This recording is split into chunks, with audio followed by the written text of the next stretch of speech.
ராமனிட்ட கட்டளையைச் சிரமேற்கொண்டு கிட்கிந்தை நோக்கி புறப்பட்டான் இலக்குவன். மலைகளையும் குன்றுகளையும் கடந்து குறுக்கு வழியில் கிட்கிந்தையை அடைந்தான். இலக்குவன் சீற்றத்தோடு வருவதைக் கண்ட அங்கதன் அதிர்ச்சி அடைந்தான். நேரே சுக்கிரீவன் தங்கியிருந்த அரண்மனையை அடைந்தான்.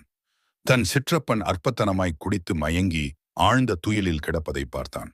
தாழ்ந்த கூந்தலும் மேலாடை நெகிழ்ந்த நிலையும் உடைய இளம் பெண்கள் அவன் கால்களை வருடிக் கொண்டிருக்க மென்மையான சுகத்தோடு அவன் மோகத்தில் ஆழ்ந்திருப்பதை அறிந்தான். உள்ளே நுழைந்து உரத்த குரலில் இலக்ககுவன் வருகையை அறிவித்தான். இடி இடித்தாலும் அசையாதவனாய் அவன் மயக்கத்தில் கிடந்தான். இவன் சொல்வதை அவன் வாங்கிக் கொள்ளும் மனநிலையில் இல்லை. குடி போதையில எந்த போதமும் ஏறவில்லை. கடமையை பற்றி பேசினால் கடலை ஒருபடி விலை என்ன என்று கேட்பது போல அவன் முணுமுணுப்பு இருந்தது. அங்கதன் அனுமனை அடைந்து அடுத்து நடப்பது குறித்து ஆலோசனை செய்தான். அன்னை தாரையை அணுகி நிலைமையை தெரிவியுங்கள் என்று அனுமன் அறிவுரை கூறினான். வெள்ளம் பெருக்கெடுத்து வந்துவிட்டது. அணை போட வேண்டிய பொறுப்பு தாரைக்கே உரியது. அனுமன் அறிவுரையின்படி தாரகை போன்ற அழகிகள் சூழ்ந்து வர இலக்குவன் வரும் வழியில் குறுக்கே எதிர்நோக்கிச் சென்றாள். அவன் வழியை மறித்தாள். இலக்குவன் தன்னை பெரிய சேனை ஒன்று எதிர்க்கும் என்று எண்ணினானே தவிர பெண்கள் புடை சூழ வந்து தன்னை மறிப்பர் என்று எதிர்பார்க்கவில்லை. தன் மனைவியைத் தவிர வேறு எந்த பெண்ணையும் ஏறெடுத்து பார்த்து அறியாதவன் அவன். சிரித்த முகமும் விரித்த கூந்தலும் இனித்த சொல்லும் கனிந்த பார்வையும் கொண்ட மகளிரைக் கண்டு இலக்குவன் நாணினான்.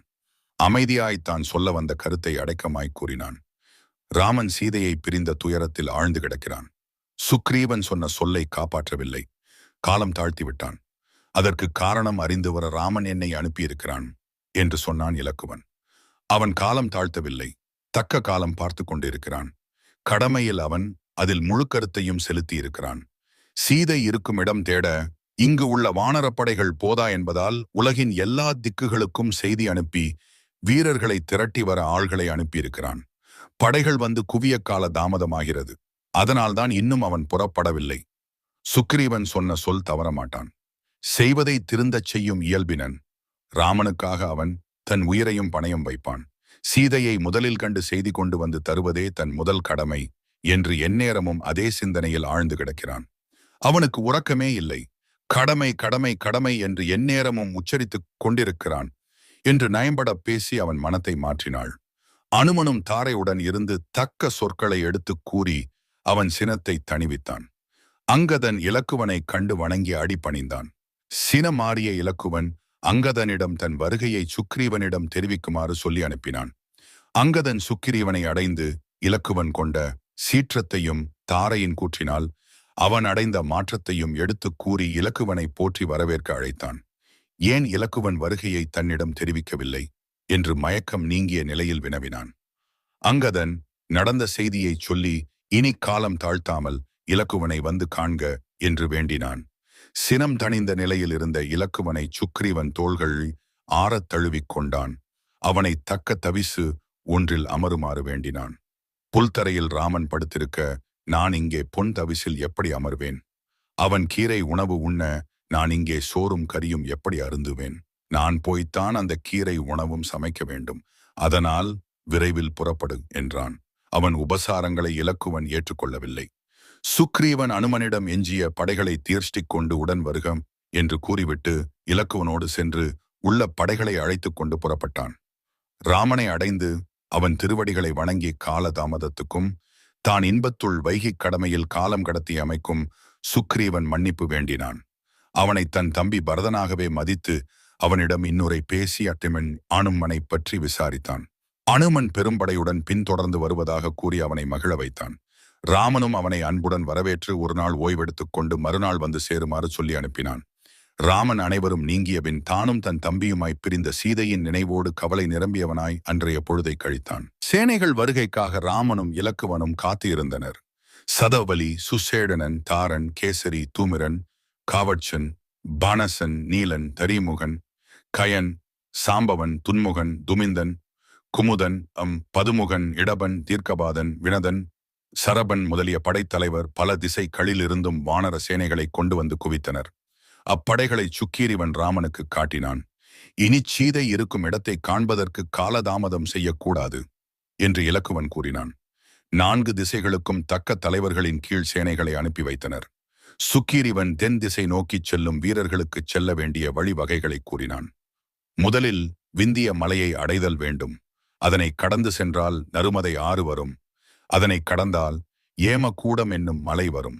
அதனை கடந்து சென்றால் பெண்ணை ஆற்றங்கரை வரும். விதர்ப்ப நாட்டை கடந்தால் தண்டகாரணியம் வந்து சேரும். அங்கே மூண்டகத்துறை என்ற ஒன்று உள்ளது.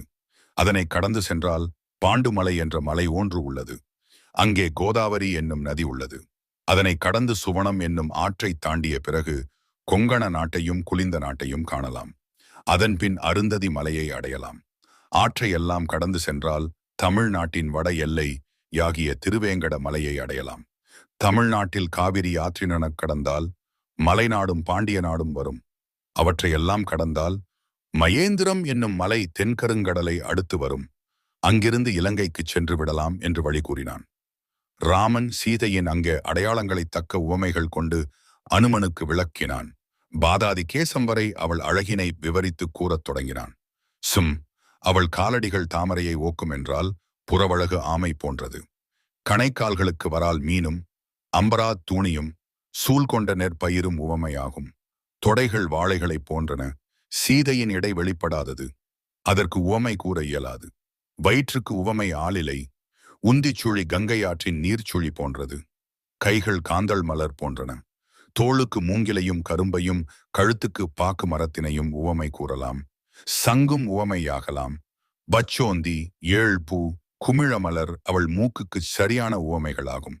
செவிக்கு வள்ளைக்கொடி, கண்களுக்கு கடல், புருவங்களுக்கு வாழ், நெற்றிற்கு பிறை சந்திரன், ஓரளவு முகத்துக்கு தாமரை, கூந்தலுக்கு மேகம், நிறத்துக்கு பொன் உவமைகளாகும். இவ்வாறு அவள் அழகை புனைந்துரைத்து எல்லா வகையிலும் அழகிற் சிறந்த நங்கை ஒருத்தி தென்பட்டால் அவளை சீதை என்று தீர்மானிக்கலாம் என்று தெரிவித்தான். மேலும் அடையாளத்துக்காக இந்த செய்திகளையும் சொல்லி அனுப்பினான். விசுவாமித்திரரோடு மிதிலையை அடந்தபோது கன்னிமாடத்தில் அன்னமாடும் முற்றத்தில் அருகில் அவளை கண்டதையும், வில்லை முறித்தவன் முனிவரோடு வந்த வீரனாக இல்லையென்றால் உயிரை விடுனே என்று அவள் தன்னை பார்த்த செய்தியையும், காட்டுக்கு புறப்பட்ட போது பிரிவினும் சுடுமோ பெருங்காடு என்று அவள் கேட்டதையும், யான் அலாதன எல்லாம் உனக்கு இனியவோ என்று கேட்டதையும், அயோத்தியை விட்டு நீங்குதற்கு முன் காடு வந்துவிட்டதோ என்று அவள் கேட்டதையும் மற்றைய செய்திகளையும் சொல்லி அனுப்பினான். சாம்பவான், அனுமன் முதலிய படைத்தலைவர்களோடு பெரும்படையோடும் அங்கதன் தென்திசை நோக்கிச் சென்றான். பிளம்புகுந்து வெளிவந்த கதைவிந்தன் என்பவன் ஏனைய திசைகளை நோக்கிச் செல்லும் படைகளுக்கு தலைமை தாங்கினான். வளமான தமிழ் பேசும் தென்திசை சென்றவர் முதலில் விந்தமலையை அடைந்தனர். நருமதை ஆற்றையும் ஏமகூட மலையையும் கடந்து ஒரு பாலைவனத்தை கண்டனர். அப்பாலையின் வெப்பத்திலிருந்து தப்பித்துக் கொள்ள ஒரு பிளத்தின் உள்ளே சென்றனர். பாலையில் நடந்தால் மடிவது உறுதி. அதனால் பிளத்து வழியே அது காட்டும் புதிய பாதையில் செல்லலாம் என்று முடிவு செய்தனர். இருட்டு வழியில் அவர்கள் குருட்டு மனிதர் ஆகிவிட்டனர். அனுமன் பேருருக்கொண்டான். அவன் வாளை பிடித்துக் கொண்டு மற்றவர் பின்தொடர்ந்தனர். அனுமன் கையால் தடவிக்கொண்டு விரைந்து நடந்து சென்றான். அந்த பிளத்துள் அழகிய நகர் ஒன்றனை கண்டனர். அது ஒளி பெற்று திகழ்ந்து கவர்ச்சி மிக்கதாயிருந்தது. அங்கு உண்ண உணவும் தின்ன பல வகை கனிகளும் இருந்தன. குயிலும் மயிலும் ஏனைய வண்ணப் பறவைகளும் இருந்தன. பெண்கள் அழகாய் தோற்றமளித்தனர். ஆனால் அவற்றிற்கு உயிர் ஓட்டம் என்பதே காணப்படவில்லை. அனைத்தும் ஓவிய வடிவங்களாயிருந்தன. அது மயன் என்னும் அசுர தச்சனால் நிர்மணிக்கப்பட்ட இடம். அதிலிருந்து தப்பி வெளியேற முடியாமல் திகைத்தனர். அனுமன் அவர்களுக்கு ஆறுதல் கூறி எப்படியும் வெளியேற்றுவதாக உறுதி தந்தான். அப்பொழுது உயிர் ஓட்டமுடைய அழகிய நங்கை ஒருத்தி அழகிய சடையுடன் ஒளி பெற்ற உருவத்தோடு காணப்பட்டாள். அவள் ஒரு மாபெரும் தவசியாய் திகழ்ந்தாள். அவள் பெயர் சுயம்பிரபை என்று அறிந்தனர். அவள் விசித்திரமான கதை ஒன்றை சொன்னாள். மயன் என்னும் அசுரத் தச்சனுக்கு இந்நகர் பிரமனால் அளிக்கப்பட்டது. அவன் தேவ பெண்களுள் ஒருத்தியை காதலித்தான். அந்த பெண் இந்த சுயம்பிரபை என்பவளின் உயிர் தோழி ஆவாள். அந்த தெய்வ தச்சன் தன் காதலியோடு இந்நகருக்கு வந்தான். அன்றில் பறவை என இணைந்து இன்பமடைந்த காதலர் அங்கேயே நிலைத்து வாழ்ந்தனர். இவளும் அவர்களோடு தங்கிவிட்டாள். இந்திரன் அந்த தெய்வ பெண் இருக்குமிடம் தேடி அங்கு வந்து அந்த அசுரனை கொன்று அப்பெண்ணை மீட்டுச் சென்றான். அவர்களுக்கு துணையாயிருந்த சுயம்பிரபை என்பவளை அந்நகரத்துக்கு காவலாயிருக்கும்படி ஆணையிட்டு இந்திரன் அந்த இடத்தை விட்டு நீங்கினான். விமோசனம் அறியாமல் வேதனையில் உழன்ற அவளுக்கு ராமன் தூதுவராய் அனுமன் முதலிய வானரர் வரும்போது வழிபிறக்கும் என்று இந்திரன் சாப விமோசன் தந்தான். சுயம்பிரபை இராமன் தூதுவனாய் அனுமன் வந்தான். என்பதனால் எல்லையற்ற மகிழ்ச்சியை அடைந்தாள். எனினும் அவளும் அங்கிருந்து வெளியேற வழி தெரியாமல் தடுமாறினான். அனைவரும் அனுமன் உதவியை நாடினர். அஞ்சற்க என்று சொன்ன அஞ்சனை மைந்தன் அனுமன் அவனை விண்ணுயர வளர்ந்து பேருருவம் கொண்டான். மேலே திறந்து வெளியே வந்தான். திருமால் வராக அவதாரம் எடுத்தது போல பெலத்தை பிளந்து மேலே வந்தான். சுயம்பிரபை விடுதலை பெற்ற வாளாய் விண்ணுலகம் போய்ச் சேர்ந்தாள். வானவர் அனுமன் அளவற்ற ஆற்றலை வியந்து பாராட்டினார். அங்கிருந்து தொலைதூரம் நடந்து சென்று குளிர்ந்த பொய்கை கரை ஒன்றினை அடைந்தனர். சூரியன் அஸ்தமித்தான். அப்பொய்கையில் குளிர்ந்த நீரை கையால் வாரி பருகி நீர் வேட்கை தீர்ந்தனர். தேனும் பழமும் அவர்களுக்கு தெவிட்டாத உணவுகளாயின. பொய்கை கரை ஓரம் குளிர்ந்த காற்று வீசியதும் அவர்கள் மெய் மறந்து உறக்கம் கொண்டனர். அந்த பொய்கையை காத்து வந்த அசுரன் அதற்கு உரிமை கொண்டாடினான். நீரை குடித்த வானரரை தாக்க நினைத்தான். அங்கதன் மார்பில் ஒரு குத்து விட்டான். அங்கதன் விழித்து எழுந்து பதிலுக்கு தாக்கி அந்த அசுரன் உயிரை போக்கினான். அவன் யாராக இருக்கக்கூடும் என்று யோசித்தனர். கரடிகளுக்குத் தலைவனான சாம்பவான், வேற்படையை தாங்கிய அவ் அசுரன் துமிரன் என்பவன் ஆவான். அவன் அப்பொய்கைக்கு உரிமை உடையவன். இவனைப் போல அசுரர் பலர் ஆங்காங்கே இருப்பர் என்று கூறினான். பிறகு அவர்கள் சீதையை தேடிச் சென்று பெண்ணை நதியை அடைந்தனர். தசனவம், உசனவம் என்னும் பெயர்களை உடைய நாடுகளை கடந்து விதர்ப்ப நாட்டை அடைந்தனர்.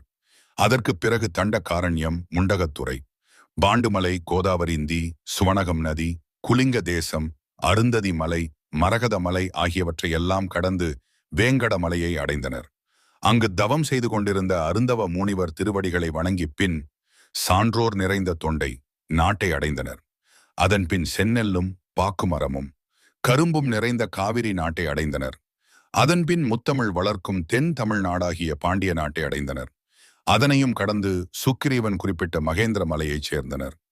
சம்பாதியை சந்தித்தல் அங்கதன் தலைமையில் தென் திசை நோக்கி நாலா பக்கமும் அனுப்பிய சேனைகளும் அந்த மகேந்திர மலையை அடைந்தன. கால் கடுக்க நடந்தும் அவை கண்டது. கலக்கமே தவிர கொண்ட இலக்கு அன்று. சீதையை காண முடியாதவர்களாய் மனம் நொந்து வேதனையால் வெந்து வெதும்பி உள்ளம் சோர்ந்தனர். சீதையை தேடி மண் முழுவதும் சுற்றினோம். சுக்கிரீவன் விதித்த காலம் திங்கள் ஒன்றும் கடந்துவிட்டது. திரும்பிச் சென்று இயலாமையை இயம்பினால் சுக்கிரீவன் இறப்பான். ராமனும் உயிர் துறப்பான். அதனால் அங்கு திரும்பிப் போவதில் பயனில்லை. தோல்வியை ஏற்றுக்கொண்டு இங்கேயே தவம் செய்து காலத்தை கழிக்கலாம். அதுவும் ஆரமை எனத் தோன்றினால் நஞ்சினை உண்டு உயிர் விடுவோம் என்று கருத்து தெரிவித்தனர். அங்கதன், சாம்பவன், அனுமன் மூவரும் அடுத்துச் செய்வது யாது என்று யோசித்தனர். உயிர் விடுவதே மேல் என்ற கருத்தை மற்றவர் சொல்ல அனுமன் அதற்கு இசையவில்லை. சடாயுவைப் போல போராடி உயிர் துறப்பதுதான் ஆண்மைக்கு அழகு. செயலற்று தற்கொலை செய்து கொள்வது கோழமைச் செயலாகும். வீரச் செயலை வேண்டி நின்றவர் வேறு ஒன்றையும் எண்ணி பார்ப்பரோ? எள்ளி தவளைகள்தான் குழிகளின் பதுங்கிக் கொள்ளும். புலிகளும் யானைகளும் போன்ற நாம் போரிட்டு வீரமரணம் அடைதல்தான் புகழ்மிக்க செயலாகும் என்று கூறினான். இராவணனை எதிர்த்து கழுகின் வேந்தனான சடாயு உயிர் விட்டான் என்ற செய்தி அவர்கள் பேச்சில் அடிபட்டது. அதை கேட்ட சம்பாதி என்னும் கழுகுக்கு அரசன் சோனன் அவர்களை அடைந்து சடாயுவின் மரணத்தை குறித்து விரித்து உரைக்குமாறு கேட்டுக்கொண்டான். இராவணன் தன்வாள் கொண்டு சடாயுவின் இறக்கைகளை வெட்டி வீழ்த்திய செய்தியை விவரமாக அனுமன் எடுத்துக் கூறினான். சம்பாதி சடாயுவின் தமையனாவான். இச்செய்தி அவனை சோகத்தில் ஆழ்த்தியது. தான் சடாயுவின் தமையன் என்பதை வானரர்களுக்கு தெளிவுபடுத்தினான். ராமனுக்காகச் சடாயு உயிர் விட்டான் என்ற செய்தி அவனுக்கு பெருமையை தந்தது. பேருவகை அடைந்தான். சம்பாதி இறக்கைகள் தீந்து கருகி பறப்பதற்கு இயலாமல் மெதுவாய் நடந்து வந்தான். அவன் தன் இறகுகளை இழந்த சிறுமையை அவர்களுக்கு எடுத்து உரைத்தான். தானும் தன் தம்பியும் விண்ணவர் நாடு அடைய விண்ணுயர பறப்பதில் போட்டி போட்டுக்கொண்டு சென்றதாகவும், சூரியனின் வெப்பம் தாங்காமல் சடாயு இறக்கைகள் தீய உடல் காய வேதனைப்பட்டதாகவும், அவனை காப்பதற்காக அவனுக்கு மேலேதான் பறந்து தன் சிறகுகளை விரித்து அவனுக்கு நிழல் உண்டாக்கியதாகவும் தெரிவித்தான். கதிரவன் வெம்மையால் சிறகுகள் தீந்து தரையில் விழுந்தான் என்பதையும், ராமன் தூதுவனான அனுமனோடு வானரப் படைகள் ராமன் திருப்பெயரைச் சொல்லும் அப்பொழுது சிறகுகள் தளிர்க்கும் என்று சூரியன் சொல்லியிருந்தான் என்பதையும் தெரிவித்தான். அதன்படி வானரரை ராமன் திருப்பெயரை கூட்டமாக கூடி விழிக்குமாறு சம்பாதி வேண்டினான். அவ்வாறே அவர்கள் வாயினிக்க ராமன் திருப்பெயரை சொல்லச் சம்பாதியின் சிறகுகள் தழைத்து வளர்ந்தன. சம்பாதி இழந்த வலிமையை மீண்டும் பெற்றான். கழுகுகளுக்கு தலைவனாய் மீண்டும் அவனால் செயல்பட முடிந்தது. எதற்காக அவர்கள் அங்கே வந்தனர் என்ற செய்தியை கேட்டறிந்தான். அவர்கள் சீதையை தேடி தென்திசை வந்ததாக தெரிவித்தனர். சீதையை இராவணன்தான் எடுத்துச் சென்றான் என்பதையும், தென்னிலங்கையில் அசோகவனத்தில் அவனை சிறை வைத்திருக்கிறான் என்பதையும், சம்பாதி உறுதியாய்ச் சொன்னான். தான் அதை உயரே இருந்து காண முடிகிறது என்பதையும் கூறினான். இலங்கைக்கு அனைவரும் செல்வது இயலாது என்றும், அவர்களுள் ஆற்றல் மிக்க ஒருவன் மட்டும் சென்று சீதையிடம் பேசி ஆறுதல் கூறி அவள் தரும் செய்திகளை கேட்டறிந்து வரலாம் என்றும், அதுவும் முடியாவிட்டாலும் யாருமே போகாவிட்டாலும் தான் சொன்ன செய்தியை மட்டும் உறுதியாக கொண்டு ராமனிடம் அறிவித்தால் போதும் என்றும் கூறினான். காவல் மிக்கது இலங்கை, அதன் மதிலை கடந்து உள்ளே போவது எளிய செயலென்று நான் சொன்னதைப் போலச் செய்யுங்கள் என்று கூறினான். சடாயுதான் அரசனாய் இருந்து கழுகுகளை வழிநடத்தி வந்தான். அவன் மறைந்ததும் சிறகு இழந்து நான் செயலற்றுக் கிடந்தேன். இப்பொழுது சிறகுகள் முளைத்து விட்டன. பழைய ஆற்றல் என்னிடம் வந்துவிட்டது. நான் அப்பறவைகளை வழிநடத்திச் செல்லுகிறேன் என்று கூறி விடை பெற்றுச் சென்றான் சம்பாதி. மகேந்திர மலையில் அனுமன், புல்லரசன் சம்பாதி பொய்யுரை பேசான். உள்ளங்கை நெல்லிக் கனி போல தெள்ளத் தெளிய உள்ளதை எடுத்து உரைத்தான். இனி நாம் உயர்விடத் தேவையில்லை, செய்ய வேண்டுவன அவற்ற திறம்படச் செய்வதே தக்கது என்று வானரர் தம் கருத்தை தெரிவித்தனர். சூரியன் மகனாகிய சுக்ரீவனையும் அரடர் விற்கை ராமனையும் தொழுது உற்றது அறைந்தால் நம் கடமை மூற்று பெறும். எனினும் நாமே ஆராய்தல் தெளிவான செயலாகும் என்ற முடிவிற்கு வந்து நம்மால் கடலை கடக்க முடியுமா என்று ஆராய்ந்தனர். அவரவர் தம் ஆற்றலையும் திறமையையும் விரித்துரைக்க முயன்றனர். நீலன், என்னால் கடலை கடக்க இயலாது என்று தெளிவுபடக் கூறினான். அங்கதன், அக்கரைக்குச் செல்லும் ஆற்றல் எனக்கு உண்டு, திரும்ப இக்கரைக்கு வர முடியும் என்று கூற என்னால் முடியாது என்றான். சாம்பவானும் தனக்கு ஆற்றலின்மையை வெளிப்படுத்தினான். மேருமலை இடறத் தன் கால் மூடம் பட்டுவிட்டது. அனுமனே ஆற்றல் மிக்கவன், செல்லத்தக்கவன் அவனே என அவன் விரித்துக் கூறினான். அனுமனுக்கு நீண்ட வாழ்நாள் வரம் உள்ளது. அதனால் அவனை யாரும் அழிக்க இயலாது. சாத்திர நூல்களின் நுட்பங்களை அவன் அறிந்தவன். திறமை யாய்ப்பேசும் சொல்வன்மை உடையவன். யமனும் அஞ்சும் சினமும் உடல் வலிமையும் சிவனைப் போல கடும்போர் செய்யும் திறமும் படைத்தவன். கடல் கடந்து திரும்பும் ஆற்றலும் அனுமனுக்குத்தான் உண்டு. ராமனும் அனுமனிடமே மிக்க நம்பிக்கை வைத்திருக்கிறான். எண்ணிச் செயல்படும் நுண்ணறிவும் எதையும் சாதிக்கும் திண்மையும் அனுமனிடமே உள்ளன. வயதாலும் சாம்பவானை விட மிகவும் இளனன் பேருருவம் எடுத்து மண்ணும் விண்ணும் வியாபிக்குவ பேராற்றல் அவனிடமே உள்ளது. அமைச்சனுக்கு உரிய அறிவும், படைத்தலைவனுக்கு உரிய வீரமும், அறிஞர்க்கு உரிய சிந்தனையும், சிங்கம் போன்ற சீற்றமும் அஞ்சாமையும் உள்ளமையால் செல்லத்தக்கவன் அனுமனே என்று சாம்பவான் கூறினான். இவ்வாறு சாம்பவான் புகழ்ந்து கூறி முடித்ததும் அறிவிற் சிறந்த அனுமன் சம்மதித்தான். உறுதியான நெஞ்சோடு தன் உள்ளக்கருத்தை உரைத்தான். இலங்கையை தோண்டி எடுத்து வேரோடு இவ்விடம் கொண்டு வருக என்றாலும், அறக்கரை அழித்து அணங்களனைய சீதையை கொண்டு வருக என்றாலும் செய்து முடிப்பேன். கலங்க வேண்டா, இது உறுதி என்று கூறினான். கடலை மிக எளிதில் கடப்பேன் என்று சொல்லி அனுமன் பேருருவில் நின்றான். திருமாலின் திருவடி உலகளக்கத் தாவியது போல அனுமன் கடலை கடக்கத்தானே ஆகி நின்றான். மகேந்திரமலை மேல் நின்ற அனுமன் கூர்மமாகிய ஆமை மேல் நின்ற மந்திரமலை போல் காட்சி அளித்தான். அனுமன் விண்ணளாவ நின்றான். மின்னலை உடைய மேகங்கள் அவன் காலில் படிந்து அவன் காலுக்கு கட்டிய வீரக் கழல்களைப் போல ஒளி செய்தன. அவன் ஏறி நின்ற மகேந்திரமலை அண்டங்களை தாங்கும் பொன்மயமான தூணின் அடியில் இட்ட கல்லை போல காணப்பட்டது. கடலை கடப்பதற்கு அனுமன் தன் உடம்பை பெருக்க வேண்டுவதாயிற்று. மண்ணும் விண்ணும் நிறைந்த பேருருவம் எடுத்தான். அவன் தலை விண்ணை முட்டியது. அங்கே மன்னவர் வியக்கும் துறக்க நாடு இருந்தது. சீதை அங்கு வாழ விரும்புபவள் அல்லள். அதனால் அங்கு இருக்க அவளுக்கு வாய்ப்பில்லை என்பதை உணர்ந்தான்.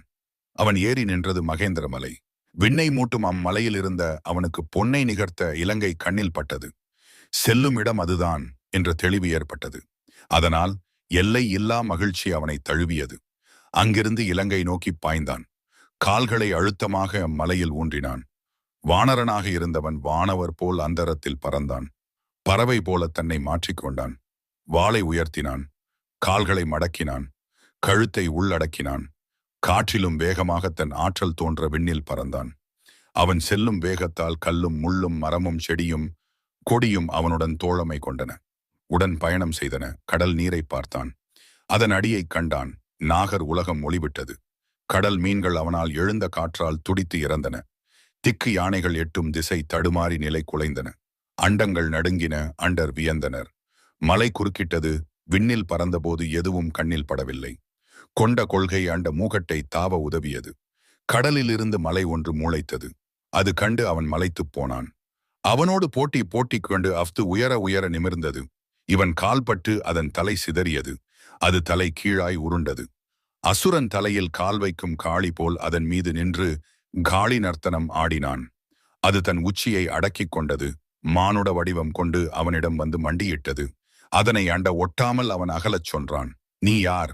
ஏன் தொடர்கின்றாய் என்று வினவினான். நன்றி உடையேன், அதனால் உன்னை நயக்கின்றேன் என்றது. வெற்றியுடைய செய்தி இருந்தால் சொல், வேகமாக போக வேண்டும் என்றான். மைநாகம் என்பது என் பெயர். சிறகுகள் பெற்றிருந்தேன். என் சிறகுகளை அறுக்க இந்திரன் என்னை தொடர்ந்தான். நான் வேகமாய் பறந்து செல்ல உன் தந்தை உதவினான் என்றது. காற்றில் மிதக்கும் கவிதையாயிருந்தது அந்த சொற்கள் அவனுக்கு. நான் காற்றுக்குச் செய்யும் வந்தனை இது. நீ அதன் மைந்தன். இங்கு இருந்து உண்டு களைப்பாரிச் செல்கு என்றது. தான் காற்றின் மைந்தன் என்பதால் தன்னை உபசரிக்க கடலுள் மறைந்திருந்த மைனாக மலைமேல் எழுந்தது என்பதை அறிந்தான் அனுமன். நன்றி, நான் உல்லாச பயணம் மேற்கொண்டு உலகம் சுற்றச் செல்லவில்லை. கடமை எனக்கு காத்திருக்கிறது. கடலை கடந்து காகுத்தன் துணைவியை காண வேண்டும். வேகமாகச் செல்கிறேன், வழிவிடு என்றான். அதன் வேண்டுகோளை ஏற்று திரும்பி வரும்பொழுது தங்குவதாய் தெரிவித்தான். நந்தனுக்கு வழிவிட்ட நந்தியாய் அது வழிவிட்டு கடலுள் ஆழ்ந்தது. சுரசை தடுத்தல் அனுமன் ஆரணங்கினை கண்டு அரிய கடலை கடக்கும் ஆற்றலும் அறக்கரை எதிர்க்கும் வீரமும் உள்ளனவா என்று அறிய விண்ணிடை வாழும் தேவர் விரும்பினர். அதற்காகச் சுரசை என்ற அறமகள் ஒருத்தியை அரக்கி வடிவில் அவன் முன் அனுப்பி வைத்தனர். அவள் கடற்புயலை முன்னின்று தடுக்கும் பெருமலை போல குறுக்கே நின்றான். அஞ்சனை மகனே, அரக்கி மகள் நான்.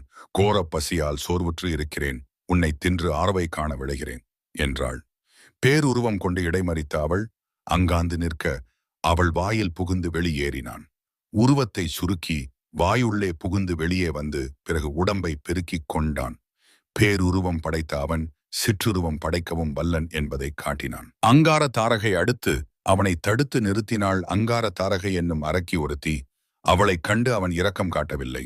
அவன் வாயுள் புகுந்து வயிற்றை கிழித்துக் கொண்டு வெளியே வந்தான். அவன் பறக்கும் காற்றாடியானான். அவனைத் தொடர்ந்து நூலாக அவள் குடல் பின்தொடர்ந்தது. தடைகள் மூன்றும் அவனிடம் விடைபெற்றுக் கொண்டன. கடலை கடந்த அவன் கால்கள் பவழமலையில் பதிவு செய்தன. அம்மலை இலங்கையின் எல்லையில் இருந்தது. காவல் தெய்வம் ஒருத்தி இரவணன் ஏவலை ஏற்று அங்கு நின்று தடுத்தாள்.